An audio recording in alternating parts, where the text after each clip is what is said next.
में ही थी जहां आप जूनियर विद्यालय में। अभी हम गाड़ी में बैठ करके अपने राष्ट्रभूषण जी जो पीरामल से हैं उनसे चर्चा इन्हीं बिंदुओं पर कर रहा था। जो इनसे मैंने चर्चा किया वही मैं आप लोगों के समक्ष रख रहा हूं। जब मैं आया तो हमारे अंदर बड़ी ऊर्जा थी, पढ़ाने को लेकर के बड़ा उत्साह था, और हिंदी और अंग्रेजी और गणित ये तीनों मैं गणित को तो 2 बार समाप्त करता था, सारे चैप्टर 2 बार। हिंदी को मैं 3 बार समाप्त करता था। इतनी ऊर्जा इतनी ताकत थी, लेकिन उसका आउटपुट नहीं मिलता था जितनी हमको इच्छा थी। तो मैं सोचता था, चूंकि बिल्कुल नया था, 6 महीने के ट्रेनिंग और सीधे विद्यालय, मैं सोचा कि मैं भाई 3 बार पूरे पाठ को समाप्त कर रहा हूं एक सत्र में हिंदी का, और उतना आउटपुट नहीं आ रहा जितना आना चाहिए। अंग्रेजी लगभग 2 बार समाप्त कर रहा हूं, गणित 2 बार समाप्त कर रहा हूं, वो आउटपुट क्यों नहीं आ रहा है? फिर मैंने अपने स्वयं से एनालिसिस किया तो मेरे दिमाग में एक बात आई कि अगर हम बच्चे को एक पाठ पूर्णतया पढ़ने के काबिल बना ले जाएं, तो पुनः दोहरा रहा हूं, एक पाठ को अगर हम पूर्णतया पढ़ने के काबिल हम किसी बच्चे को बना ले जा रहे हैं तो निश्चित तौर पर वह आगे के पाठ बड़े ही आसानी से, हमें 3 बार जाने की आवश्यकता नहीं। एक काम तो मैंने ये रीड किया, ये 2011 की बात बता रहा हूं। उसके बाद फिर उस समय डेटा एनालाइजिंग की इतनी ज्यादा हो हल्ला नहीं थी जितना आज, लेकिन उस समय भी मेरे दिमाग में ऐसा चलता था, और उस समय भी सर्वेसर जी का बहुत साथ मिलता था।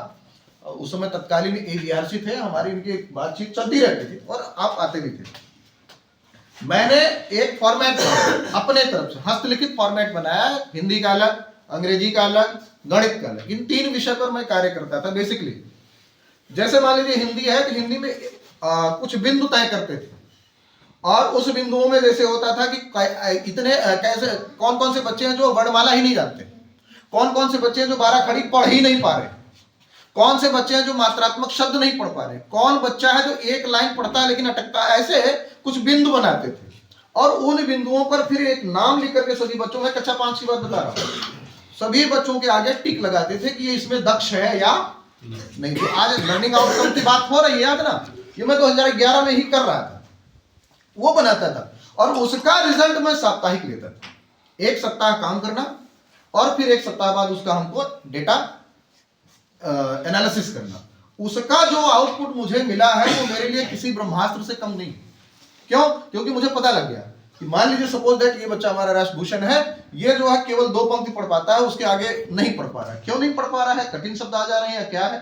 मात्राओं में जैसे कुछ मात्राएं ऐसी हैं जिन मात्राओं पर बच्चा भ्रम की स्थिति में आ जाता है।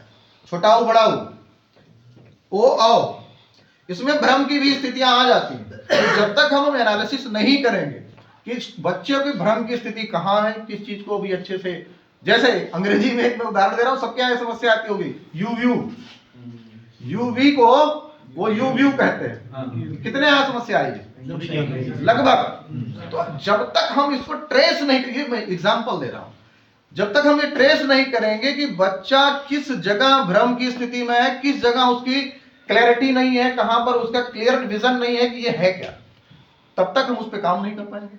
हम भले ही 9 से 3 बैठे रहे, भले ही जैसे मैं कह रहा हूं कि मैं 3 बार पाठ्यक्रम को समाप्त कर देता था, बड़ा सीना चौड़ा होता था कि मैं तो 3 बार, लेकिन क्या रिजल्ट क्या था? रिजल्ट उसका ये था 10%।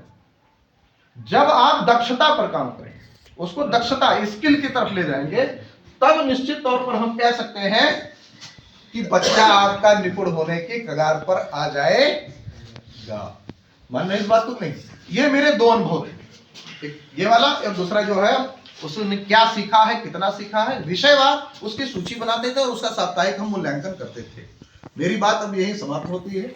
अब हम श्रीमान सर्वेश्वर